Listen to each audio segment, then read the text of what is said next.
بسم اللہ الرحمن الرحیم۔ میں خوش آمدید۔ T20 کرکٹ میں بابر اعظم اوپننگ کے لیے آتے ہیں، تاہم انگلینڈ کے فاسٹ بولر ہارمسن نے انہیں مشورہ دیا۔ انہوں نے کیا مشورہ دیا ہے جان کر آپ بھی ان سے اتفاق رکھو گے۔ آج کی زیر نظر ویڈیو میں آپ بھائیوں کو اسی بارے میں بتائیں گے، مگر مزید تفصیل میں جانے سے پہلے اس ویڈیو کو لائک کریں اور کمنٹ سیکشن میں آپ بھائی مجھے اتنا ضرور بتائیں T20 کرکٹ میں بابر اعظم کو کس نمبر پر آنا چاہیے، جبکہ اوپننگ کے لیے کن کن کھلاڑیوں کو بھیجنا چاہیے۔ اس حوالے سے کمنٹ سیکشن آپ کے کمنٹس کا منتظر رہے گا۔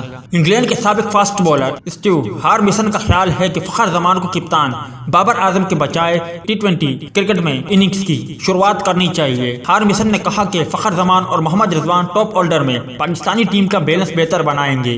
فخر زمان وکٹ کیپر بلے باز محمد رضوان کے ساتھ اوپننگ کرے اور بابر اعظم تیسرے نمبر پر بیٹنگ کرنے کے لیے آئے۔ میرا خیال ہے کہ اگر میں پاکستان کا مداح ہوتا تو میرے لیے یہ بہتر توازن ہوگا، کیونکہ انگلش کنڈیشن میں یا کسی بھی ایسی حالت میں جہاں گیند سوئنگ ہوتی ہو، اس طرح میں پہلے 2 اوور میں اپنے بہترین بلے باز کی وکٹ بچا کر رکھوں گا اور اسے بیٹنگ کے لیے 18 اوور مل جائیں گے، خصوصاً ایسی بیٹنگ لائن اپ میں جس میں آخری کے نمبروں پر بلے باز نہیں آتے۔ ان کا کہنا تھا کہ بابر اعظم بہترین بلے باز ہے۔ اگر فخر زمان محمد رضوان کے ساتھ اوپننگ کریں گے اور وہ تیزی سے آغاز فراہم کریں گے تو یقینی طور پر یہ پاکستان کرکٹ ٹیم اور بابر اعظم کے لیے بھی اچھا ہوگا، کیونکہ بعد میں بابر اعظم عمدہ کارکردگی کا مظاہرہ کرتے ہوئے ایک بڑا ٹوٹل بنانے میں اہم کردار ادا کر سکتے ہیں اور پاکستان کو فتح سے بھی ہمکنار کر سکتے ہیں۔